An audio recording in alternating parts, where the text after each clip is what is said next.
Dans la mythologie romaine, ce nom est donné à la planète Saturne.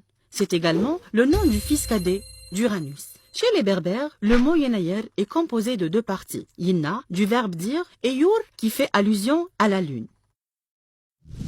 Le nouvel an amazigh, dans sa symbolique, reflète un grand attachement à la terre et à l'agriculture et l'augure pour une année d'abondance.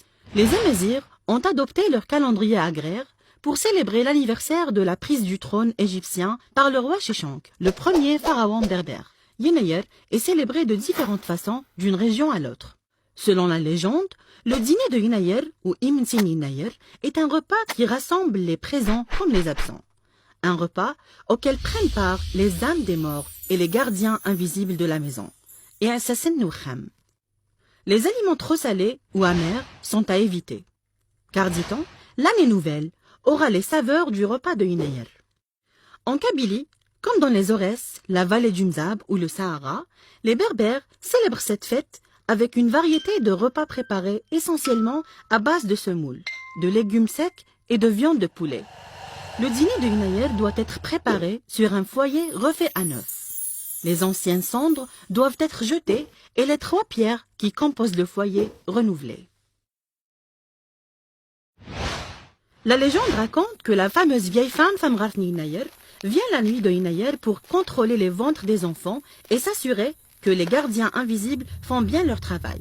Elle offre ainsi à ces derniers les bons parfums de la cuisine ainsi que les restes du dîner. Pour le repas de Yenayer, un coq est sacrifié pour les hommes de la famille et une poule pour les femmes. Pourquoi faut-il un coq pour le dîner de Yenayer? C'est lui qui se réveille bien avant le soleil. Il est sacrifié pour ses vertus prophylactiques. Sa répartition, une fois cuit, obéit à une logique imparable.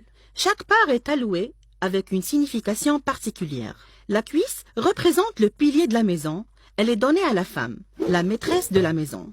L'aile est synonyme de départ. On la donne aux filles à marier pour présager de leur mariage proche. La gorge et la tête sont données au mari pour qu'il puisse résoudre les problèmes de la maison et bien parler à sa jmaf. Le blanc est réservé pour la fille qui doit se marier au courant de l'année pour qu'elle devienne lumineuse. La carcasse avec les solilès sont données aux vieux. Le carnaval d'Erev dans le village de Bnisnous fait partie de la célébration de Thaliwin, qui représente un dialogue entre les animaux. Il représente une forme primitive de théâtre. Des jeunes et des enfants portent des costumes de lion, de lionne et d'autres animaux. Ils se rassemblent dans une petite place du village pour annoncer la fin des jours sombres de l'hiver. Symbolique des jours de la semaine est leur rapport à Yenayer. Le mardi est le jour des artistes, de l'arbitrage et des litiges. Le 3e vient toujours pour perturber, mais un litige est toujours bénéfique car il débouche sur une solution. La galette sera partagée par 3.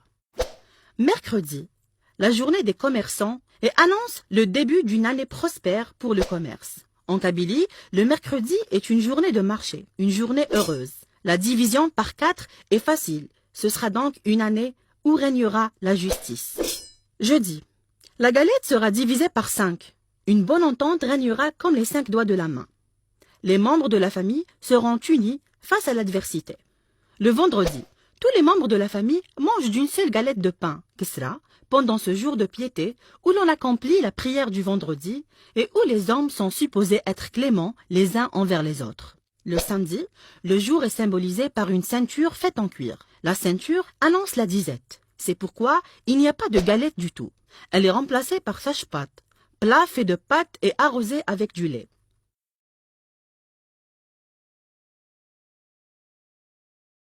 Le dimanche, c'est le meilleur jour pour un Yenayer heureux car il annonce une galette par personne. L'année sera pieuse car les hommes reconnaîtront Dieu et son unicité.